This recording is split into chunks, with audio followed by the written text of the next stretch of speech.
Nous appelons mouvement citoyen Filimbi. Filimbi, la signification, ça signifie tout simplement en français siffler, qui a pour rôle de veiller, de signaler, de pouvoir sonner pour permettre à tout le monde d'attirer leur attention sur quelque chose qui va se passer. C'est ça le rôle du film. Ça n'a pas de rôle, c'est juste éveiller. Merci beaucoup. À part cela, on va passer à notre point de presse d'aujourd'hui. L'objectif de ce point de presse, c'est juste apporter notre position sur le calendrier électoral qui a été publié par le président de la CENI, Corneille Nangaa. C'est ça l'objectif de notre présence ici. Et c'est là nous allons passer la parole à notre coordonnateur urbain, du nom de Christophe Mouissa, qui va exposer par rapport à notre communiqué. Mais à cela, nous allons présenter des excuses parce que nous avions commis un problème technique avec le fichier qui nous a été envoyé. Vous allez vraiment comprendre la situation telle qu'elle se présente. Merci beaucoup. Il va devoir passer à la lecture du communiqué et puis on va passer à d'autres étapes. Merci beaucoup. Le mouvement Filimbi qui a comme vision que le Congo appartient à tout le monde et que tout Congolais doit être libre et prospère dans son pays. Communiqué numéro 20. D'ici novembre 2017, rappelant le peuple congolais à se lever et à marcher pour chasser la dictature de Kabila et tous ses complices. Le 5 novembre 2017, Corneille Nangaa, président de la Commission électorale nationale indépendante soi-disant CENI, au service de M. Joseph Kabila, a publié un calendrier électoral plein de contradictions, en violation grave de la Constitution, de la loi électorale et de l'accord signé le 31 décembre 2016 sous la modération des évêques de la Conférence épiscopale nationale du Congo, CENCO.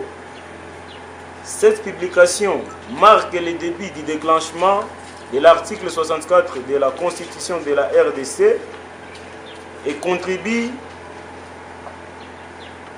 à l'appel au soulèvement populaire de la population qui a tant entendu le calendrier électoral mais qui est venu au moment inopportun.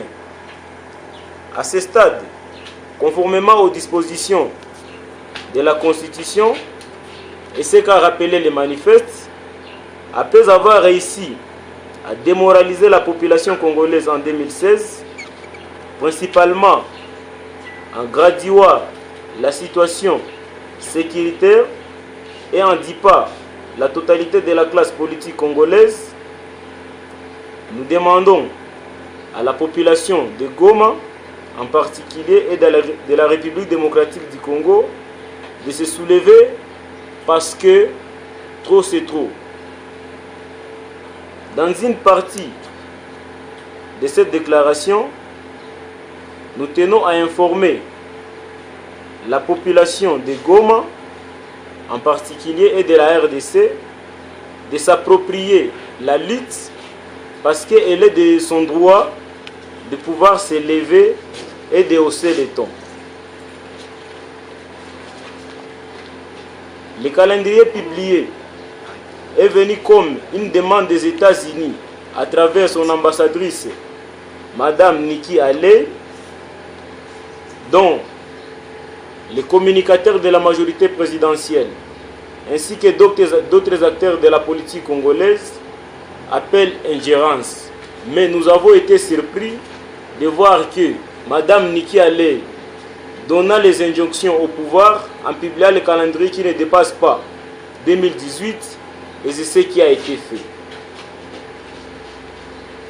À compter de ce jour, nous joignons à toutes les autres forces sociales et politiques qui agissent pacifiquement en faveur du départ de M. Kabila et de ses complices, et nous lançons un appel à la désobéissance civile qui consistera à ne plus reconnaître le pouvoir du président de la République actuelle, Joseph Kabila, le Premier ministre Bruno Tshibala, les ministres et membres de ce gouvernement, ainsi que les députés nationaux et provinciaux, parce qu'ils n'ont plus le mandat du peuple.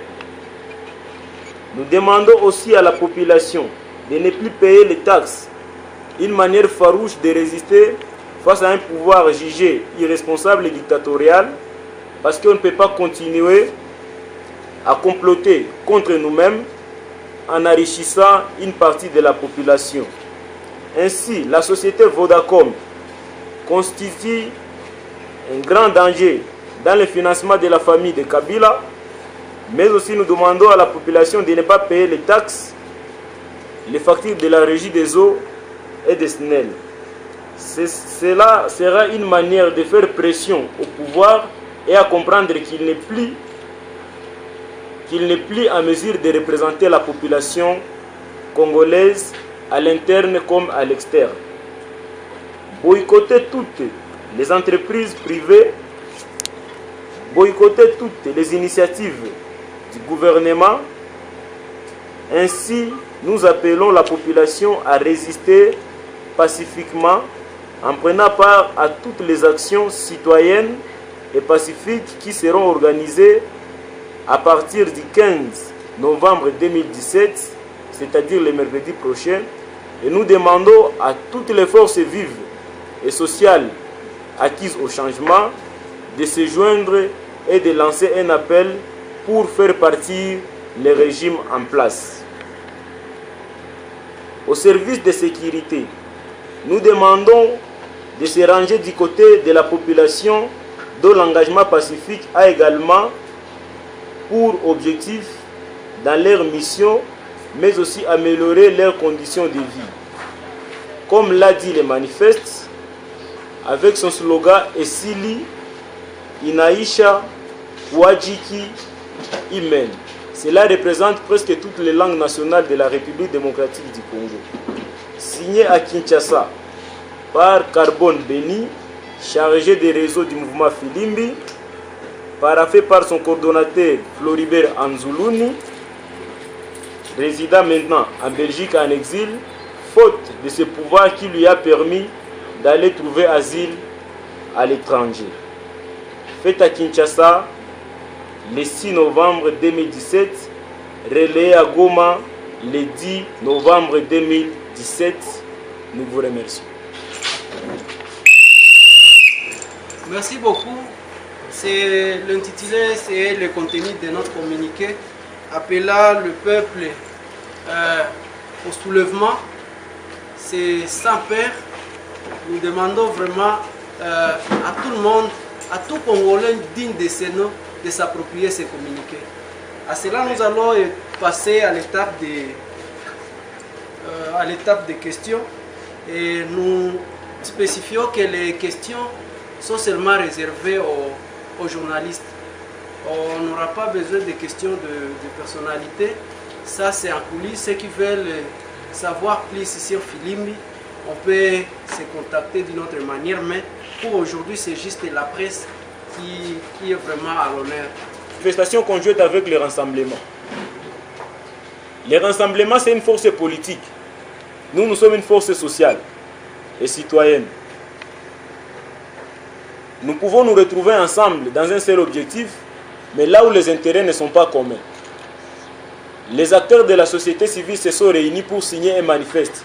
Et ce manifeste était clair en disant que non, nous devons avoir une transition sans Kabila. Une transition sans Kabila, c'est possible, parce que Kabila a aussi un temps favorable pour lui, qui ne lui reste qu'une cinquantaine de jours pour prendre une bonne position. Nous savons que Kabila aussi est mal entouré, mais il a encore le temps de s'écrire dans l'histoire du Congo. Pour Corneille Nangaa, il est le président de la CENI et non les collabos d'autres acteurs politiques. Parce qu'aujourd'hui, les injonctions de la majorité, tous sont tournés vers la CENI. Et que toute sortie médiatique de la CENI est favorable à la majorité. C'est-à-dire qu'il y a une complicité entre la majorité et le pouvoir en place. Chose que nous ne pouvons pas continuer à cautionner. Les sifflets dans nos manifestations. Nous sommes le mouvement Filimbi, un mouvement citoyen non violent et non partisan. Et chaque fois que nous nous mettons sur le terrain, Filimbi est notre cri de guerre. C'est notre cri de joie et ici c'est notre cri d'allégresse. Nous continuons souvent à siffler pour interpeller la conscience de presque tous les Congolais. Parce que Filimbi signifie éveil, signifie alarme, signifie arbitrage. L'arbitrage c'est quoi? C'est sanctionner ou soit avertir là où il y a une faute. La faute elle est commise au niveau des dirigeants qui sont considérés comme les joueurs. Si la faute elle est grave, nous donnons un carton rouge. Si elle est légère, nous donnons un carton jaune. Et si elle est moins légère, nous essayons un peu d'avertir. C'est ça Filimbi. Nous devons amener notre population à devenir un peuple. Parce que la population elle est ce qu'elle est. Mais un peuple, c'est celui qui connaît son droit et son devoir et peut revendiquer favorablement à son droit, mais aussi à son devoir. Je pense que nous avons été clairs. Nous sommes un mouvement citoyen non violent. Et tout ce que nous allons faire dans la résistance la plus pacifique. Le plus grand combat que nous avons maintenant, c'est de mobiliser la population, à savoir ses droits et ses devoirs, et leur montrer les méfaits de la dictature. Je pense que parmi vous ici, il y a des aînés qui ont vécu la dictature et connaissent mieux les méfaits de la dictature.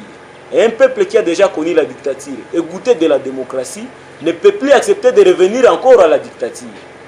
Ils ne sont pas comme au Burundi, comme au Rwanda et au Congo-Brazza et qui n'ont jamais goûté la dictature. Mais nous savons déjà ce qu'est la dictature et nous ne pouvons jamais accepter d'y revenir. C'est pourquoi nous disons et nous lançons un appel à toute la population de la RDC que si aujourd'hui nous nous retrouvons en masse dans toutes les rues du Congo, en tout cas Kabila ne peut que partir. Parce que le grand ennemi aujourd'hui du Congolais, c'est la paix. Nous allons tout faire pour essayer un peu de ôter la paix dans les chefs des Congolais. Et nous allons nous soulever comme un seul homme et nous allons trouver la solution. Si Kabila cette année ne part pas, ça ne sera pas la fin du monde.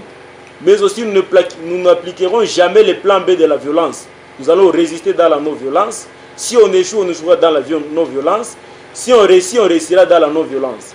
Mais en cas d'échec, nous devons toujours faire un comeback pour nous restructurer davantage jusqu'à ce que nous allons amener ce pouvoir dans une faillite. Et c'est là où nous allons appliquer tous les moyens possibles. La Constitution est claire à son article 64 qui dit que non, tout Congolais a le droit de faire échec à un groupe d'individus qui veut prendre le pouvoir par la force. Piga! Piga!